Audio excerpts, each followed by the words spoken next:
दक्षिण भारत के एक छोटे से गांव में एक बूढ़ा किसान रहता था। उसके दो बेटे थे। बड़े बेटे का नाम दीपक और छोटे बेटे का नाम आनंद। किसान बहुत बूढ़ा और बीमार हो चुका था।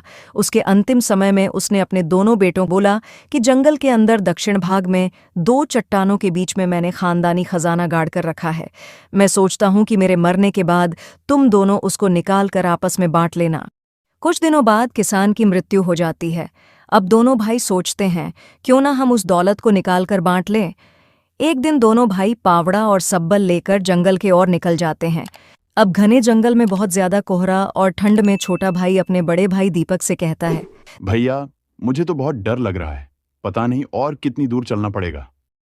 दीपक अपने छोटे भाई से कहता है, मुझे मालूम है वह चट्टान कहाँ पर है, हमें कुछ देर और चलना पड़ेगा। कुछ देर बाद दोनों भाई उस चट्टान के पास आ जाते हैं। अब दोनों भाई खुदाई करते हैं। कुछ देर खुदाई करने के बाद उन्हें एक सोने का सिक्का मिलता है। आनंद उस सोने के सिक्के को उठाकर अपने भाई से कहता है, भैया, लगता है हमारे पिताजी हमारे लिए इस सोने का सिक्का छोड़ गए। हम इसको बेचकर आपस में बांट लेते हैं। यह सुनकर दीपक गुस्से में और अपने छोटे भाई आनंद के ऊपर जोशी ठहराकर कहता है, कमीने, मुझे मूर्ख न बना।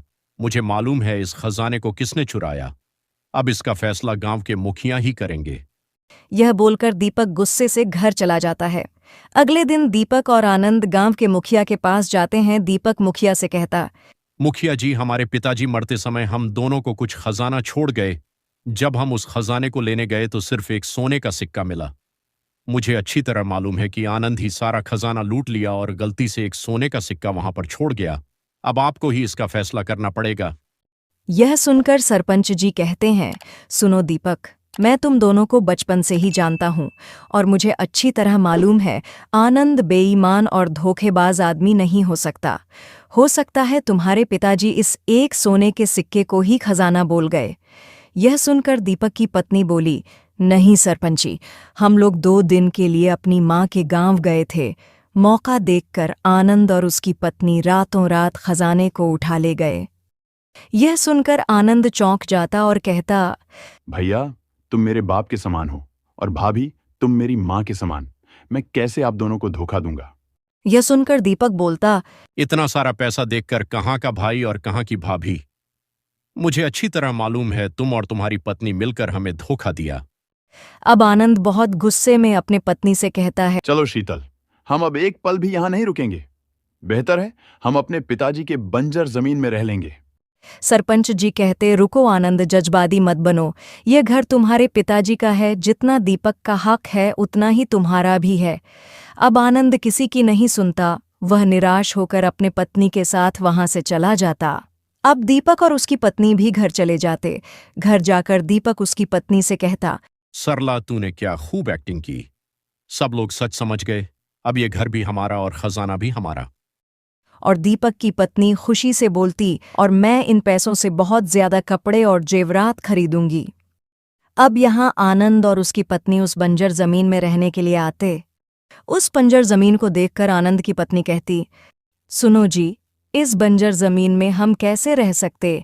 आनंद तुरंत कुछ लकड़ी काटकर एक लकड़ी का घर बना देता है। अब उन दोनों उस घर में रहने लगते हैं। और अब आनंद उस बंजर जमीन में फसल उगाने के लिए हर रोज खूब मेहनत करता। लेकिन वो जमीन बहुत बंजर और सूखी हो चुकी, वहां पर कुछ भी नहीं हो सकता। एक दिन आनंद बहुत निराश होकर जंगल में एक पेड़ के नीचे अपने पिताजी को याद करके रोने लगता। अचानक उस जंगल की झाड़ियां में से कुछ आवाज आती है और एक घोड़ा झाड़ियां में से निकलकर आनंद के पास चुपचाप खड़ा हो जाता है। घोड़े को देखकर आनंद कहता, अरे भाई, तुझे खिलाने के लिए मेरे पास कुछ भी नहीं है। तू मेरे पास क्यों आया? चला जा यहाँ से। नहीं दोस्त, मैं कुछ भी खाने के लिए नहीं आया। मैं तुम्हारी कुछ मदद करने के लिए आया हूँ। घोड़े को इंसान की तरह बोलते देख आनंद चौंक जाता और परेशान होकर कहता, तुम कौन हो? मैं आज तक किसी घोड़े को इंसान जैसे बात करते हुए नहीं देखा। घोड़ा कहता, मैं एक विशाल घोड़ा हूं जो घने जंगलों में रहता। मैं तुम्हारी रोने की आवाज सुनकर आया। मुझे मालूम है तुम्हारे भाई ने तुम्हें धोखा दिया और एक बंजर जमीन देकर तुम्हें रास्ते से हटा दिया। अब दोस्त, तुम परेशान मत हो, मैं तुम्हारी कुछ मदद कर सकता हूँ। यह कहकर घोड़े ने आनंद को कुछ बींजें दी और कहा, तुम इन बींजों को अपनी बंजर जमीन में बो देना। अब आनंद उन बिंजों को लेकर घर जाता है। वह देखता है वह घोड़ा भी उसके पीछे पीछे आने लगता है। आनंद उस घोड़े से कहता, घोड़े मेरे यार, तू मेरे घर मत आना, तुझे इंसान जैसे बात करते देखकर सब परेशान हो जाएंगे। यह सुनकर घोड़ा कहता, नहीं भाई, आप परेशान मत हो, मेरी आवाज़ सिर्फ तुम्हें सुनाई देगी और किसी को नहीं। अब आनंद घोड़े को लेकर घर चले जाता है। घर जाकर उसकी पत्नी को सारी बात बताता है और घोड़े को अपने साथ रख लेते हैं। दूसरे दिन आनंद उन बिंजों को अपनी जमीन में बो देता है। कुछ दिन में वहां से हरी फसल उगने लगती है। यह देखकर आनंद और उसकी पत्नी बहुत खुश होते और दोनों मिलकर फसल को अच्छी तरह खेती करके बाजार में बेच देते हैं।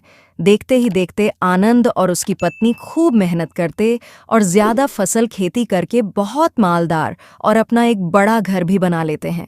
ये देखकर दीपक को बहुत जलन होती और अपनी छोटे भाई की तरक्की का राज जानने के लिए बहुत बेचैन हो रहा था और उसने अपनी पत्नी से कहता, तुम छोटे भाई के घर जाओ और उसकी पत्नी से बातें बनाकर किसी भी तरह उनकी तरक्की का राज जानकर आओ।